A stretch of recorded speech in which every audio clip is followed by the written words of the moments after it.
So Nathan Outridge helming on port today on the Emirates Team New Zealand AC75. A shifty all day, wind off the land, flat sea but very shifty. How different is it to sail the boat in those conditions? Yeah, we've obviously heard it's possible to get an offshore breeze, and it's taken us almost 4 months to find one. So yeah, it was good to get out today and experience it. And yeah, a bit of leftover swell from the last couple of days, and yeah, trying to work out what the race course would look like with this, northwest shifty offshore breeze. It was fun. It seemed very different close into the land as compared to further offshore, as you would expect. Got very shifty when you were close to the beach there. Sailing the boat in those conditions, how are you configuring the boat differently?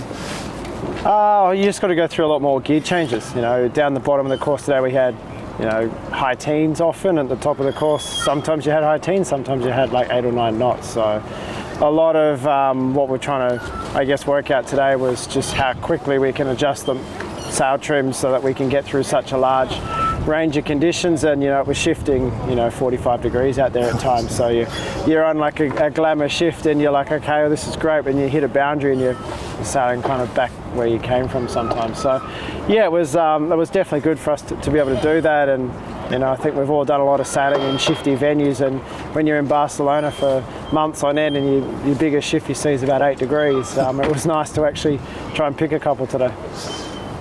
When we spoke to Peter a couple of days ago, you've had a couple of days off, he mentioned a couple of mods to the boat that he was expecting to happen.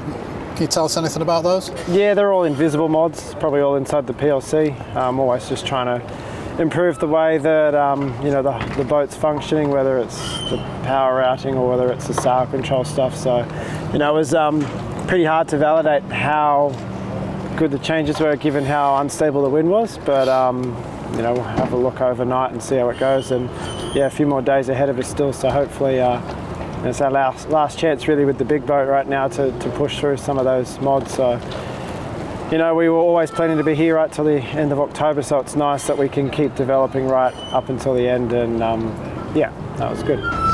One modification we did notice that wasn't invisible was your, what we believe is a LiDAR unit, was on an extension pole on the port side. What's that all about? Just getting a better view? Just trying to find the right place to put it so it gives you the most accurate data. So we've been moving them around a little bit sort of inside the boat, and then we thought, well, if we could stick it a bit wider and see what it looks like, maybe see a bit more there. So we don't know if it was any better or not. We'll have obviously a look overnight and see if the numbers are looking better.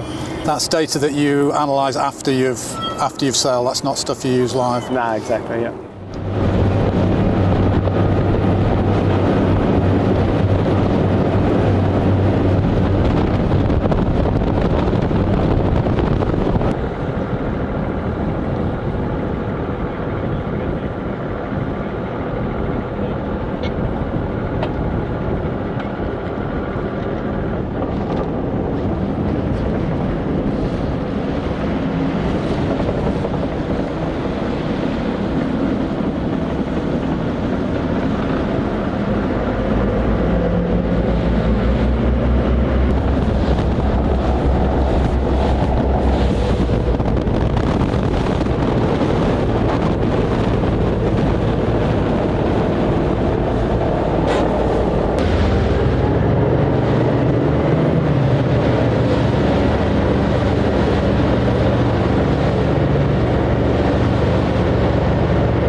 Who monitors the recon unit from Alinghi Red Bull Racing. Rodney, can you tell us what is exactly your role here in Alinghi?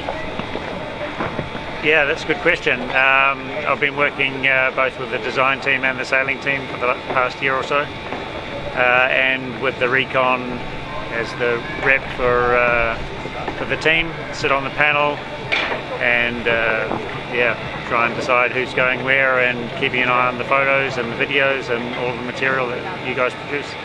Nice. And what do you think about the Recon program? What are the advantages and disadvantages? I think it's a big advantage for us as effectively a new team, even though part of the team has been in the Cup before. We're effectively a new team in this class of boat.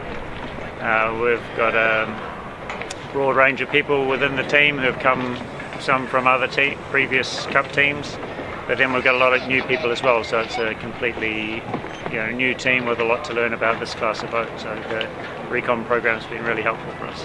Nice. And today you have been out for 4 hours. We saw it was challenging with the light wind conditions in the very end, but also we saw you having some difficulties in the beginning of the session. Can you take us a little bit through the day and objectives and conclusions? Yeah, it was a little difficult day. The forecast was pretty accurate, so we got pretty much what we expected, but it was a little unfortunate. We had a few little stoppages with a few little problems which we don't really know the complete story behind them, but often they happen after a maintenance day and there's a little bit of fine tuning, get the things running again, and then we're away. Okay. And Rodney, you already raced in Spain with Alinghi and you have a big sailing background of America's Cups and Volvos. How do you blend your experience with the new technology and this young team? It's definitely, there's plenty of people in the team with lots of experience, but it's also trying to find a way to share that with the younger guys and try and inspire them to do their best and work hard all the way through.